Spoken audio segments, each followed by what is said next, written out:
नमस्कार साथियों, NIS studio में आपका स्वागत है।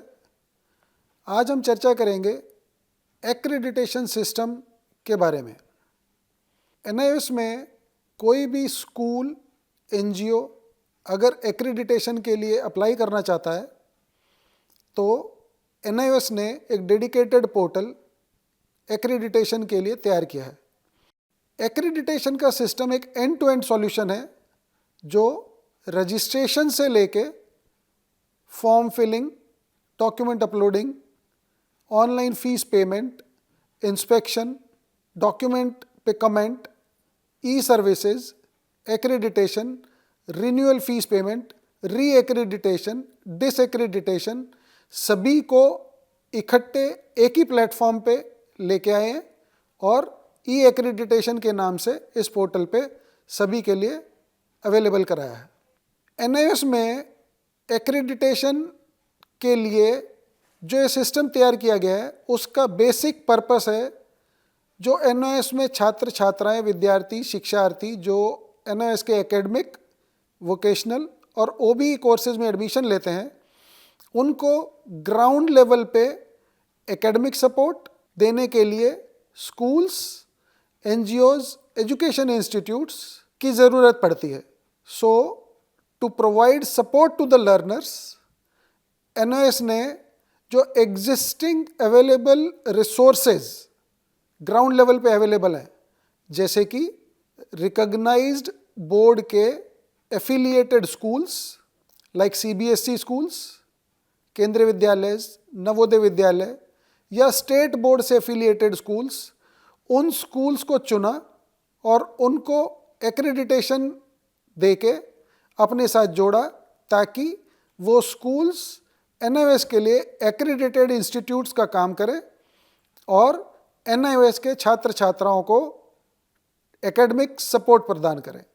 एनआईएस में कोई स्कूल यदि एक्रेडिटेशन चाहता है तो उनके लिए ये महत्वपूर्ण जानकारियां हैं जो कि उनको पता होना चाहिए कि किस तरह का एक्रेडिटेशन यहाँ पे वो ले सकते हैं, कौन कौन से कोर्सेज के लिए एक्रेडिटेशन ले सकते हैं और किस किस तरह की उनकी सीटिंग कैपेसिटी हो सकती है। तो आइए हम देखते हैं टाइप ऑफ एक्रेडिटेशन। एनआईएस में जब आप एक्रेडिटेशन के लिए अप्लाई करते हैं तो टाइप ऑफ एक्रेडिटेशन में आपको दिखेंगे academic study centres, vocational study centres and study centres for open basic education courses. जैसे कि नाम से ही ज्ञात है, academic study centers which are called accredited institutes, academic study centers 10वीं 12वीं के छात्र छात्राओं को एकेडमिक सपोर्ट देने के लिए एक्रेडिटेट उनको किया जाता है। सो एकेडमिक स्टडी सेंटर्स में सेकेंडरी, सीनियर सेकेंडरी के कोर्सेज अवेलेबल कराए जाते हैं जिनके थ्रू, जिन स्टडी सेंटर्स के माध्यम से सेकेंडरी और सीनियर सेकेंडरी के एनआईएस के लर्नर्स इन स्टडी सेंटर्स पर जाकर अपनी क्लासेस या डाउट क्लियरिंग सेशंस या प्रैक्टिकल्स या फॉर्मेटिव असेसमेंट, समेटिव असेसमेंट की जानकारी वहाँ पा सकते हैं और वहाँ पे पीसीपी अटेंड कर सकते हैं। एकेडमिक स्टडी सेंटर्स में ही said centres, specially accredited institutes for education of दिव्यांग्स, दिव्यांगजन एनआईएस में यदि एडमिशन लेते हैं सेकेंडरी और सीनियर सेकेंडरी कोर्सेज में, उनके लिए भी एकेडमिक स्टडी सेंटर्स होते हैं और उनमें वो जाकर अपनी डाउट क्लियरिंग सेशंस अटेंड कर सकते हैं। इसी तरह एकेडमिक स्टडी सेंटर्स में आईटीआई के लर्नर्स के लिए भी, आईटीआई के जो हमारे आईटीआईज हैं इंडिया में, भारतवर्ष में जो आईटीआईज हैं वो भी हमारे एकेडमिक स्टडी सेंटर्स बनते हैं। Indian knowledge tradition, IKT, Indian knowledge tradition के जो हमारे कोर्सेज हैं वो भी एकेडमिक स्टडी सेंटर्स, एआईज के माध्यम से चलाए जाते हैं। और नीपिया, जो हमारे फौजी भाई हैं वो भी जब एनआईएस में एडमिशन लेते हैं तो उनके लिए डेडिकेटेडली एकेडमिक स्टडी सेंटर्स को नीपिया के माध्यम से, नीपिया के स्टडी सेंटर के माध्यम से चलाया जाता है और कोर्स उनको प्रदान किए जाते हैं। जिस तरह एकेडमिक के स्टडी सेंटर्स जो सेकेंडरी और सीनियर सेकेंडरी के लिए बनाए जाते हैं, उसी तरह ओपन बेसिक एजुकेशन जिसमें लेवल ए जो कक्षा 3 के समकक्ष है, लेवल बी जो कक्षा 5 के समकक्ष है और लेवल सी जो कक्षा 8 के समकक्ष है, इन कोर्सेज को स्टूडेंट्स तक पहुंचाने के लिए, इन स्टूडेंट्स को ओबीई के कोर्सेज प्रदान करने के लिए ओपन बेसिक एजुकेशन के लिए भी एक्रेडिटेशन एनओएस की तरफ से दिया जाता है। एनओएस में स्किल बेस्ड वोकेशनल कोर्सेज भी चलाए जाते हैं, जिसमें कि छात्र छात्राएं नामांकन लेते हैं और अपना स्किल में बढ़ोतरी करते हैं। इन कोर्सेज को, वोकेशनल कोर्सेज को लोगों तक पहुंचाने के लिए, वोकेशनल एजुकेशन प्रोवाइड करने के लिए जो स्टडी सेंटर्स बनाए जाते हैं, वो वोकेशनल एजुकेशन की एक्रेडिटेशन के माध्यम से बनाए जाते हैं। एनआईएस में 100 से ज़्यादा ट्रेड्स हैं वोकेशनल कोर्सेज में, जो कि भिन्न भिन्न सेक्टर्स में हैं, जैसे कि agriculture and animal husbandry, business and commerce, computer and IT, engineering and technology, home science and hospitality, health and paramedical sciences and teacher training courses. तो इस तरह से वोकेशनल कोर्सेज के लगभग 100 से ज़्यादा ट्रेड्स हैं जो वोकेशनल एजुकेशन के माध्यम से इन वोकेशनल स्टडी सेंटर्स के थ्रू, जिनको AVIs बोला जाता है, एक्रीडेटेड वोकेशनल इंस्टीट्यूट्स, उनके माध्यम से प्रोवाइड किए जाते हैं। अब एकेडमिक के स्टडी सेंटर्स को AIs, academic institutes, vocational study centres को AVI, accredited vocational institutes, and OBE, open basic education के जो स्टडी सेंटर्स होते हैं, उनको AA, एकेडमिक एजेंसीज के नाम से कहा जाता है। एनआईओएस में एक्रेडिटेशन के लिए कौन अप्लाई कर सकता है, who is eligible and who can apply for accreditation, उसकी जानकारी अगर हम देखें, जनरल स्कूल एकेडमिक कोर्सेज के, general schools means academic courses 10वीं और 12वीं के लिए यदि कोई एक्रेडिटेशन हमसे चाहता है एनआईओएस से, तो वो school must be affiliated to a recognised state board of school education या CBSE या CISE for secondary and senior secondary level. अगर हम इसको समझें तो कोई भी रिकॉग्नाइज्ड स्टेट बोर्ड से स्कूल एजुकेशन से एफिलिएटेड स्कूल या CBSE से एफिलिएटेड स्कूल या CISCE बोर्ड से एफिलिएटेड स्कूल जो कि सेकेंडरी या सीनियर सेकेंडरी लेवल का हो, वो एनओएस में एकेडमिक कोर्सेज के लिए अप्लाई करने के लिए एलिजिबल है। ये उसकी फर्स्ट कंडीशन है। That means any school which is affiliated from a recognized state board of school education or recognized from Central Board of Secondary Education CBSE or recognized and affiliated from the CISCE are eligible to apply for accreditation in NIOS for secondary and senior secondary level. अब जैसे कि हमने कहा, NIOS में दिव्यांग learners के लिए dedicatedly separate study centres होते हैं, जिनको SAID, SAIED, specially accredited institutes for education of दिव्यांग, उनको अगर एनआईओएस में SAID सेंटर के लिए आप अप्लाई करना चाहते हैं तो you should be an NGO और अ रजिस्टर्ड सोसाइटी जो कि स्पेशल चिल्ड्रन के लिए, स्पेशली एबल्ड चिल्ड्रन के लिए एजुकेशन में एंगेज्ड हो या फिलैंथ्रोपिक एक्टिविटीज़ में इन्वॉल्व हो और जिनको गवर्नमेंट से ग्रांट मिलती हो, वो इंस्टीट्यूट एनआईओएस में SAID सेंटर में अप्लाई करने के लिए एलिजिबल है। NGOs और registered societies engaged in education of specially abled children and in philanthropic activities who are getting grant from government, either state government or central government. They are eligible to apply for SAID center. Such institutes, इस तरह के जो institutes हैं, जो NGOs हैं, जो registered societies हैं, उनको रिहेबिलिटेशन काउंसिल ऑफ इंडिया से training programme specially abled children के लिए एजुकेशन के ट्रेनिंग प्रोग्राम्स चलाने की परमिशन होनी चाहिए. दैट मीन्स ये जो NGOs या रजिस्टर्ड सोसाइटीज़ होंगी, उनके पास रिहेबिलिटेशन काउंसिल ऑफ इंडिया से एजुकेशन रिलेटेड ट्रेनिंग प्रोग्राम्स जो कि दिव्यांग जनों के लिए चलाने के लिए होते हैं, सर्टिफिकेशन होना चाहिए. उनको RCI का सर्टिफिकेट सबमिट करना होगा.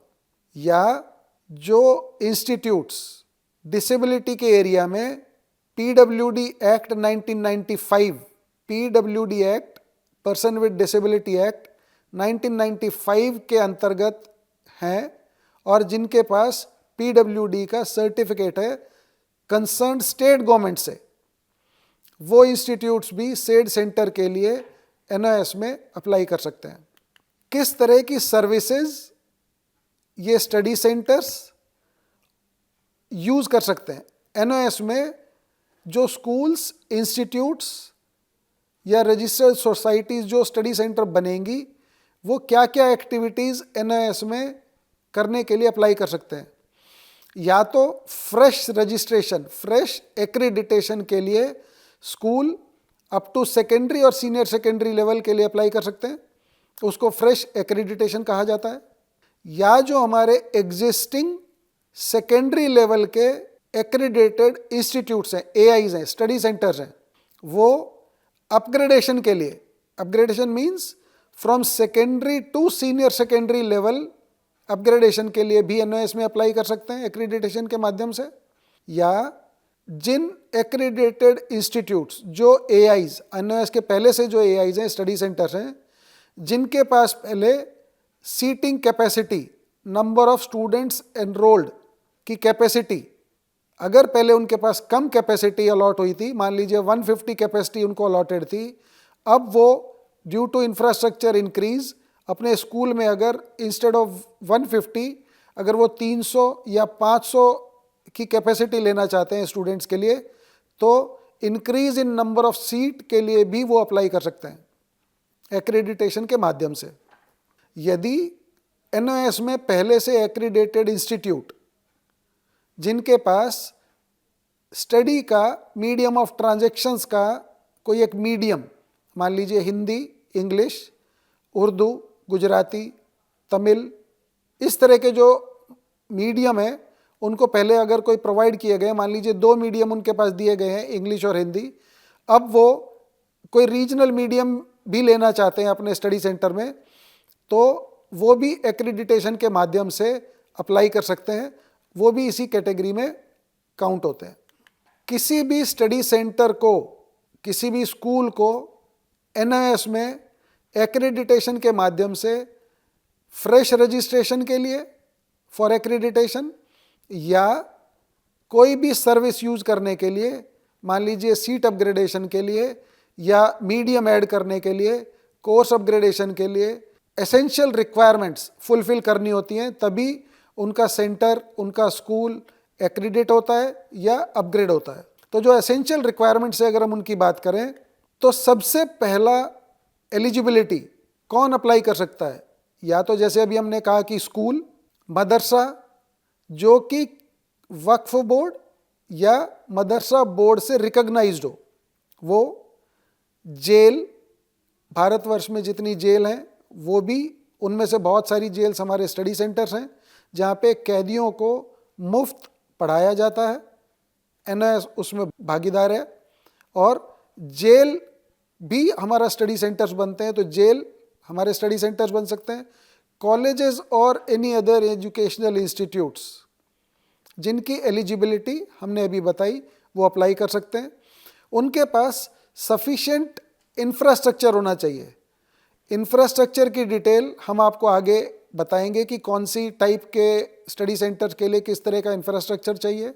यदि कोई स्कूल एनआईओएस में सेकेंडरी या सीनियर सेकेंडरी कोर्सेज के लिए एक्रीडेट होना चाहता है, एक्रीडिटेशन का इच्छुक है, उनके पास UDISE code, unified district information system for education का कोड, जो कि government of India ministry of education की तरफ से ये सिस्टम चलाया जाता है, यूडाइस प्लस, वो यूडाइस का कोड हर स्कूल को, हर रिकॉग्नाइज्ड स्कूल को दिया गया है गवर्नमेंट ऑफ इंडिया की तरफ से। अगर कोई स्कूल जो एलिजिबल है और वो एनओएस में एक्रीडिटेशन चाहता है सेकेंडरी और सीनियर सेकेंडरी के लिए, तो उनके पास यूडाइस कोड होना मैंडेटरी है। यदि कोई एनजीओ या रजिस्टर्ड सोसाइटी एनओएस में ओबी के सेंटर्स के लिए या वोकेशनल कोर्सेज के लिए अगर कोई अप्लाई करते हैं, तो उनके पास दर्पण आईडी होना मैंडेटरी है। ये सभी एनजीओज और रजिस्टर्ड सोसाइटीज़ के लिए एप्लीकेबल है। स्कूल्स के लिए यूडाइस कोड, रजिस्टर्ड रिकॉग्नाइज्ड मदरसाज के लिए UDISE code, NGOs registered societies के लिए दर्पण आईडी, ये मैंडेटरी है रजिस्ट्रेशन के टाइम पे। हर एक तरह का स्कूल या एनजीओ जो भी एनओएस में रजिस्ट्रेशन करेंगे एक्रीडिटेशन के लिए, उनके लिए लैंड रिक्वायरमेंट और क्लासरूम साइज और लेबोरेटरीज, इनकी क्लियर डेफिनेशंस हैं। वो क्लियर डेफिनेशंस आप अगर फुलफिल करेंगे तभी आप एनओएस में एक्रीडिटेशन के लिए रजिस्टर कर पाएंगे। एसेंशियल रिक्वायरमेंट्स की अगर हम बात करें, इंफ्रास्ट्रक्चर के पॉइंट ऑफ व्यू से school building and land area, तो जो भी स्कूल, अभी अगर हम एक्रीडेटेड इंस्टीट्यूट सेकेंडरी और सीनियर सेकेंडरी के लिए जो स्कूल्स रजिस्टर करना चाहते हैं, उनकी अगर हम बात करें, उन्हीं पे अगर हम चर्चा करें, तो ओनरशिप और लीज डॉक्यूमेंट जो होगा वो in the name of school और सोसाइटी और ट्रस्ट रनिंग द स्कूल के नाम पे होना चाहिए। जो ट्रस्ट या जो सोसाइटी स्कूल को चला रही है, तो लैंड के डॉक्यूमेंट या ओनरशिप के डॉक्यूमेंट या लीज के डॉक्यूमेंट वो उनके नाम पे होने चाहिए। Minimum land area for a school to get accredited in NIOS for secondary and senior secondary courses is 2000 square meters। कोई भी स्कूल जो NIOS में एक्रीडिटेशन चाहता है सेकेंडरी और सीनियर सेकेंडरी के लिए, उनके पास कम से कम 2000 स्क्वायर मीटर एरिया का लैंड होना चाहिए। ये फर्स्ट कंडीशन है।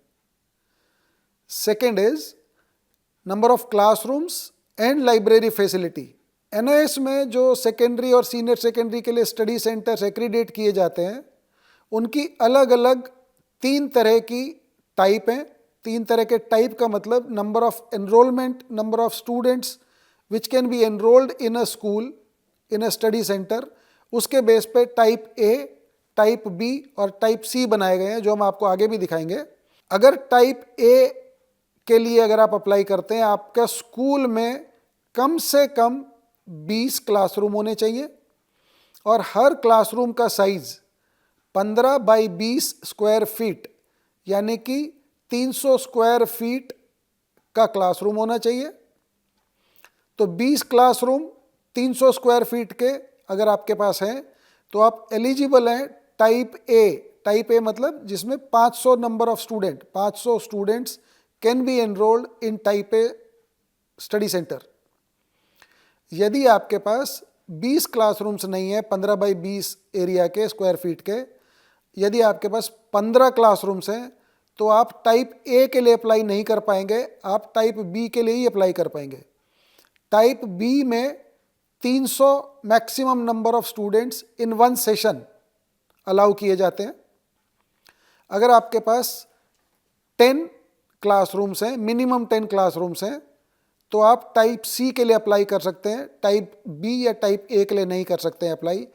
टाइप सी में 150 मैक्सिमम नंबर ऑफ स्टूडेंट्स एक सेशन में आप एनरोल कर पाएंगे।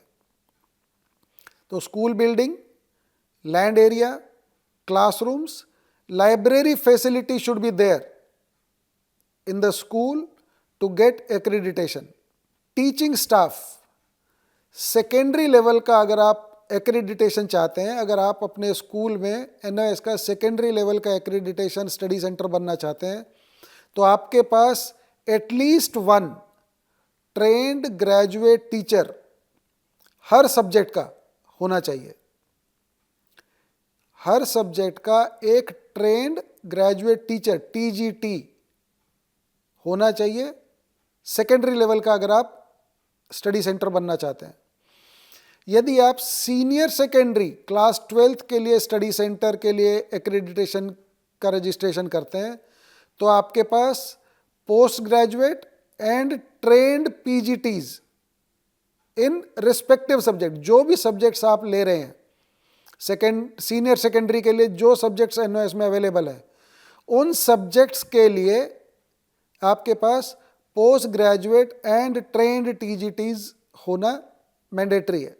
इंफ्रास्ट्रक्चर की बात अगर हम आगे करें तो लेबोरेटरीज की अगर हम बात करें, लैब्स, अगर आप सेकेंडरी लेवल के स्टडी सेंटर के लिए एक्रीडिटेशन के लिए अप्लाई करते हैं, तो आपके पास एक मल्टीपर्पस साइंस लैब, जिसको कंपोजिट लैब भी बोला जाता है, होना मैंडेटरी है, ताकि वहाँ पे साइंस के प्रैक्टिकल किए जा सके सेकेंडरी लेवल के कोर्सेज में। तो एक मल्टीपर्पस साइंस लैब, जिसको कंपोजिट लैब भी कहा जाता है, वो होना ज़रूरी है। यदि आप सीनियर सेकेंडरी कोर्सेज के लिए अप्लाई कर रहे हैं और विद साइंस के लिए अप्लाई करते हैं, तो आपके पास separately physics lab, chemistry lab, biology lab and computer science lab होना ज़रूरी है। सीनियर सेकेंडरी पे आपके पास फिजिक्स, केमिस्ट्री, बायोलॉजी और कंप्यूटर साइंस लैब होना ज़रूरी है। डिज़ायरेबल में ज्योग्राफी लैब, मैथमेटिक्स लैब, उस तरह का भी इंफ्रास्ट्रक्चर होना चाहिए। हर रजिस्ट्रेशन में डॉक्यूमेंट्स, सपोर्टिंग डॉक्यूमेंट्स कौन कौन से मैंडेटरी हैं, आइए उनकी चर्चा करते हैं। सबसे पहले अगर हम बात करें डॉक्यूमेंट्स पे आने से पहले, सबसे पहले अगर हम देखें एक्रेडिटेशन फीस ₹30,000 पर रजिस्ट्रेशन आपको ऑनलाइन पे करनी है। ₹30,000 for accreditation fee is to be paid online only. Demand draft, cash, cheque are not acceptable in NIOS। Documents में copy of the certificate of registration of the society, यदि जो school या institute NIOS में accreditation के लिए register कर रहे हैं और वो रजिस्टर्ड सोसाइटी है, तो उनके पास सोसाइटी का रजिस्ट्रेशन सर्टिफिकेट होना चाहिए। उस डॉक्यूमेंट को स्कैन करके क्लियरली, ओरिजिनल डॉक्यूमेंट को स्कैन करके आपको अपलोड करना होगा। सो copy of the certificate of registration of the society. उसके बाद copy of memorandum of association MOA and rules and regulation, वो आपको स्कैन करके PDF बना के डॉक्यूमेंट अपलोड करना होगा।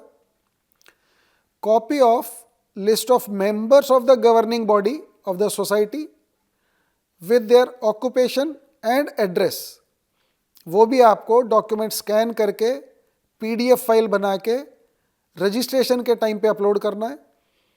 ये सभी डॉक्यूमेंट्स जिनकी हम चर्चा कर रहे हैं, ये सभी डॉक्यूमेंट्स मैंडेटरी हैं और मैंडेटरीली आपको स्कैन करके रजिस्ट्रेशन के टाइम पे आपको अपलोड करना है।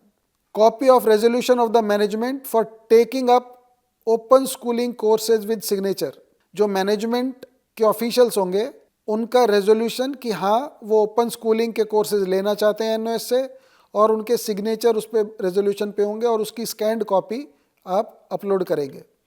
डॉक्यूमेंट की श्रृंखला में अगर हम आगे चलें तो copy of the letter of affiliation from a recognised board, जैसे हमने कहा कि यदि कोई स्कूल स्टेट बोर्ड या CBSE ICSE से रिकॉग्नाइज्ड हैं, वहाँ से एफिलिएटेड हैं, तो उनके एफिलिएशन सर्टिफिकेट की कॉपी, उनका जो एफिलिएशन लेटर होता है उसकी कॉपी स्कैन करके अपलोड करना है। बट ये सेड सेंटर्स, जो दिव्यांगजनों के लिए सेंटर्स होते हैं, उनके लिए ये एप्लीकेबल नहीं है।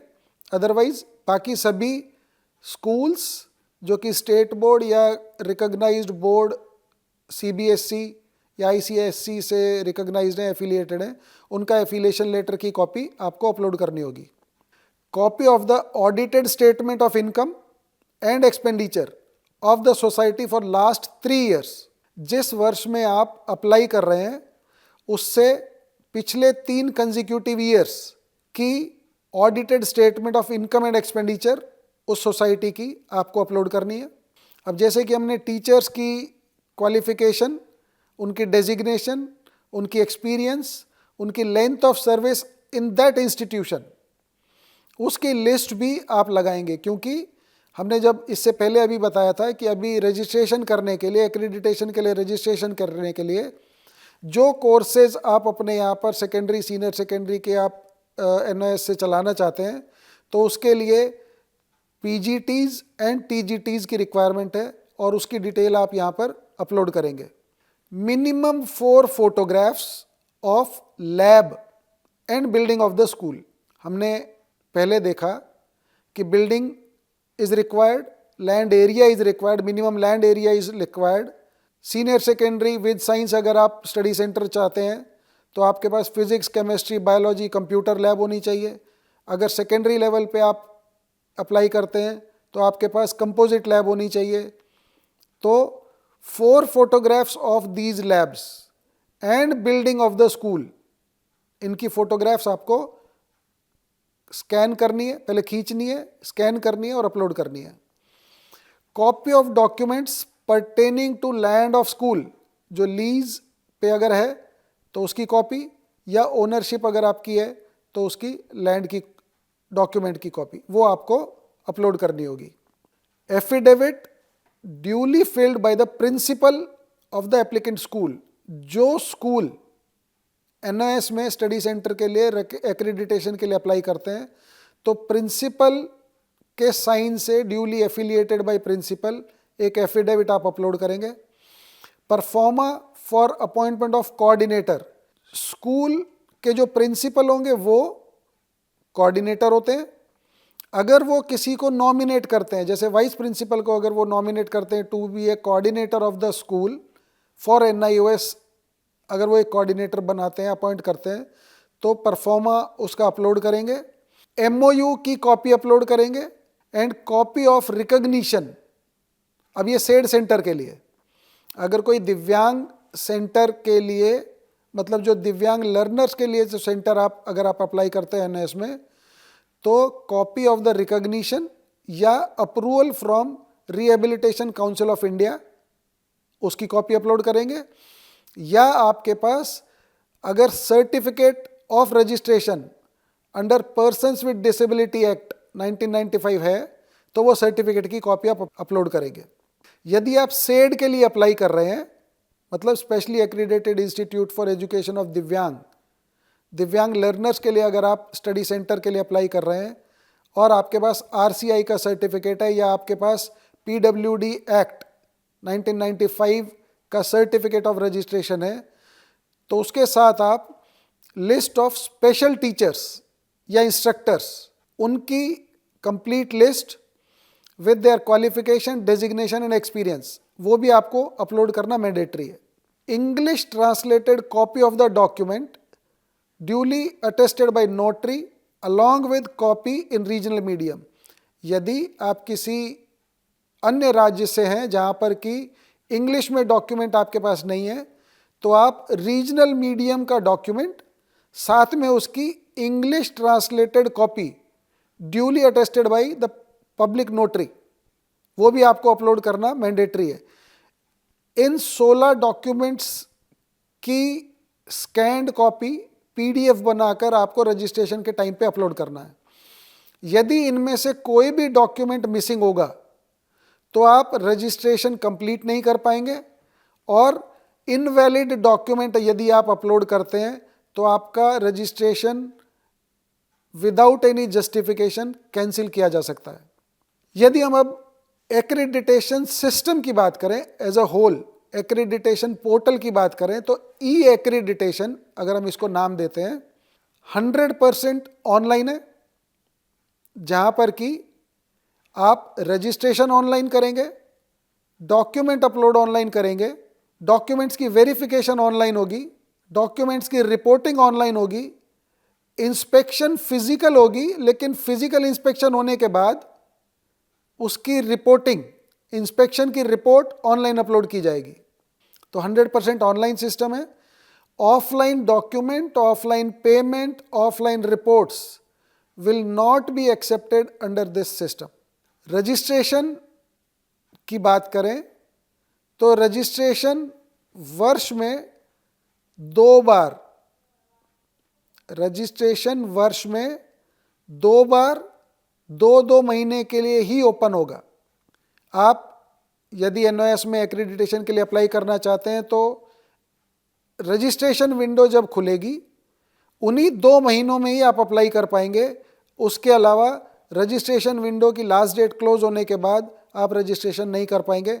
उसके बाद 6 महीने बाद जब रजिस्ट्रेशन फिर से खुलेगा तो आप तभी अप्लाई कर पाएंगे। टाइमलाइंस की अगर हम बात करें तो जैसे अभी हमने कहा 2 महीने के लिए विंडो खुलेगी और आप रजिस्ट्रेशन करेंगे और पेमेंट करेंगे। रजिस्ट्रेशन जिस दिन आपने किया, रजिस्ट्रेशन से विद इन 10 डेज आपको पूरे डॉक्यूमेंट्स अपलोड करने हैं और आपको अपनी रजिस्ट्रेशन की एक्रेडिटेशन के लिए पूरी फीस पे करनी है। रजिस्ट्रेशन करने के बाद, फीस पे करने के बाद आप अपना एप्लीकेशन, रजिस्ट्रेशन का स्टेटस आप पोर्टल पे चेक कर सकते हैं। जैसे आप रजिस्ट्रेशन करेंगे आपका एक डैशबोर्ड बन जाएगा। उस डैशबोर्ड पे लॉगिन करके भी आप अपना एप्लीकेशन का स्टेटस देख सकते हैं कि वेरिफिकेशन कितने लेवल पे पहुंचा है, इंस्पेक्शन कब होगा, इंस्पेक्शन की रिपोर्ट अपलोड हुई कि नहीं। उस तरह की पूरी इंफॉर्मेशन आप अपने डैशबोर्ड में लॉगिन करके चेक कर सकते हैं। अगर आप लॉगिन नहीं करके चेक करना चाहते हैं तो जो मोबाइल नंबर और जो ईमेल एड्रेस आपने रजिस्ट्रेशन के टाइम पे रजिस्टर किया होगा उस पर OTP पाकर भी आप अपना एप्लीकेशन ट्रैक कर सकते हैं।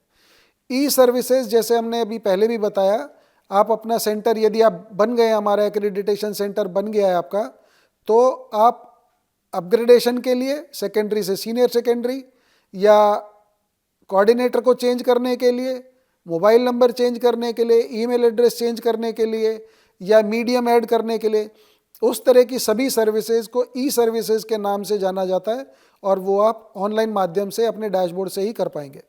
प्रोसेस की अगर हम बात करें, रजिस्ट्रेशन स्टार्ट करने से पहले आप standard operating procedure SOP, accreditation का SOP, जिस तरह से एडमिशन का प्रोस्पेक्टस होता है उसी तरह एक्रेडिटेशन का SOP, जिसमें स्टैंडर्ड ऑपरेटिंग प्रोसीजर्स हैं, जिसमें पूरी डिटेल लिखी होती है, कौन कौन एलिजिबल है, कैसे आपको अप्लाई करना है, वो सब आप पहले पढ़ेंगे।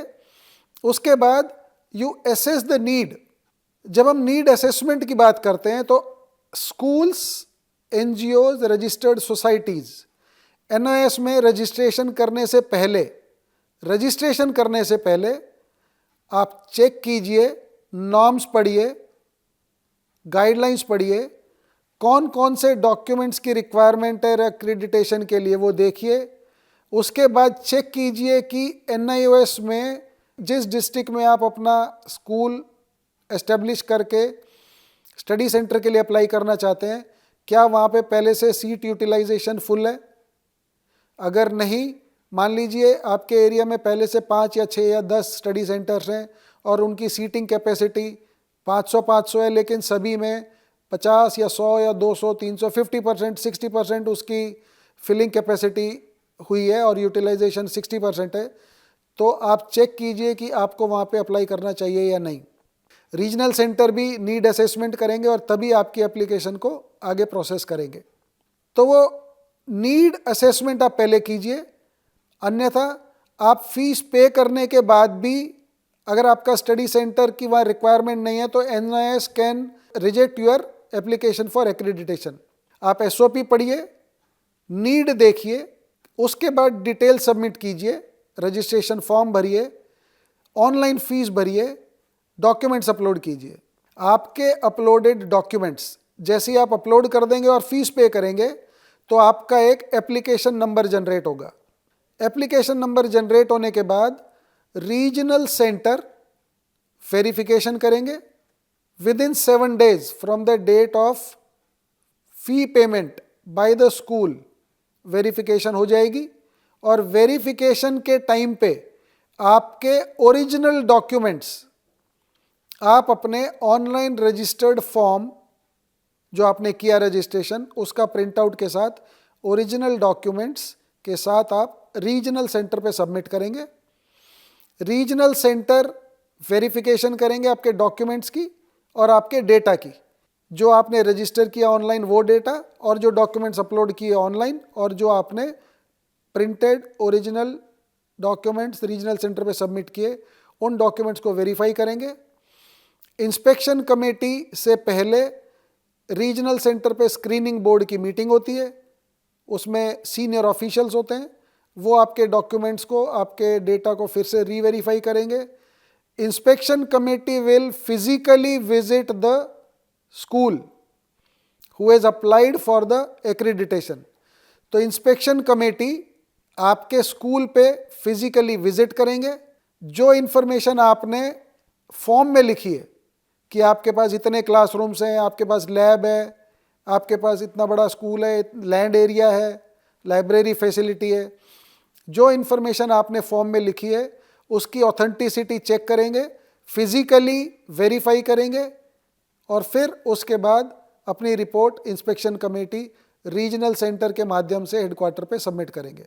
तब हेडक्वार्टर उस प्रोसेस को आगे वेरीफाई करेंगे और प्रोसेस करेंगे। यदि इनमें से किसी भी लेवल पे आपके डॉक्यूमेंट्स में कोई कमी पाई गई, तो आपका डॉक्यूमेंट यदि ठीक नहीं है या डेटा में कोई मिसमैच है, या इंस्पेक्शन कमेटी ने पाया कि आपके डॉक्यूमेंट में कमी है और आपका जो ओरिजिनल एक्चुअल फिजिकल इंफ्रास्ट्रक्चर है उसमें कोई मिसमैच है, तो आपका रजिस्ट्रेशन कैंसिल किया जा सकता है। तो बड़ी ध्यान से करेक्ट इन्फॉर्मेशन भरिए और करेक्ट डॉक्यूमेंट दीजिए। इंस्पेक्शन की जहाँ तक बात है, एक्रेडिटेशन के लिए भी इंस्पेक्शन होता है। रिन्यूअल, अगर आपका एक्रेडिटेशन एक लिमिटेड पीरियड के लिए, फॉर एग्जांपल 5 साल के लिए यदि आपका एक्रेडिटेशन किया गया है एक स्टडी सेंटर का, तो 5 साल के बीच में सरप्राइज इंस्पेक्शंस होंगे। 5 साल खत्म होने से पहले जब आपका रिन्यूअल प्रोसेस स्टार्ट होगा, तो रिन्यूअल से पहले इंस्पेक्शन होगा, तभी आपका रिन्यूअल की प्रोसेस आगे कंटिन्यू होगा।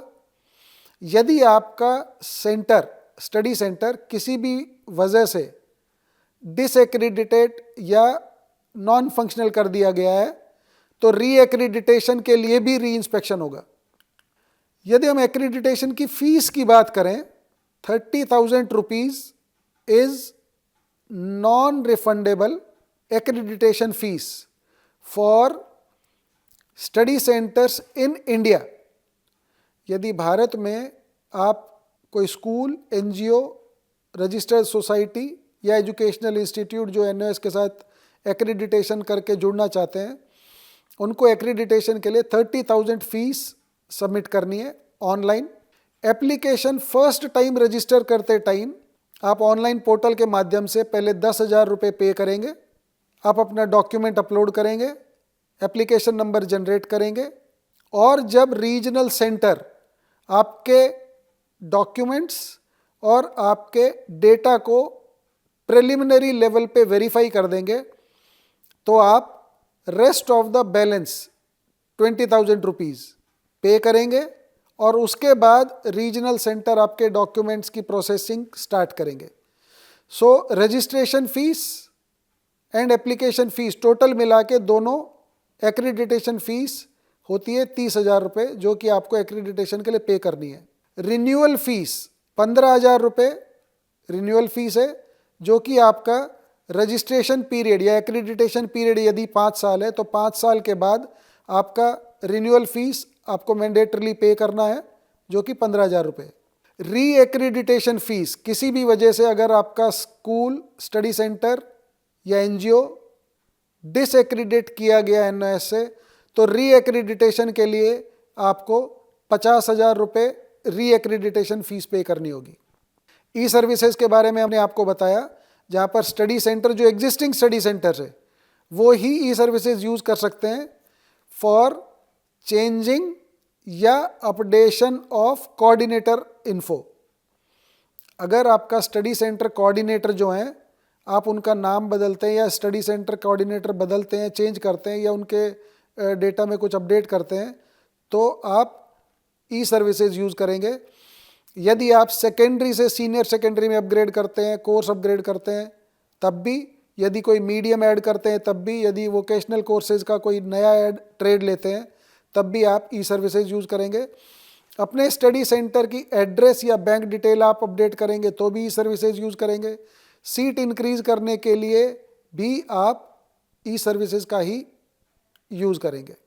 एनओएस में यदि आप स्टडी सेंटर एक्रीडिटेशन पा लेते हैं तो उसके बाद रिन्यूअल, री एक्रीडिटेशन और डिसएक्रीडिटेशन, ये ई एक्रीडिटेशन पोर्टल के माध्यम से ही होगा और ये ऑटोमेटेड सिस्टम होंगे, जिसमें कि यदि आपका सेंटर 5 साल के लिए बनाया गया है तो 5 साल ख़त्म होने से पहले, लगभग 1 महीना पहले, आपको नोटिफिकेशंस दिए जाएंगे आपके डैशबोर्ड पे।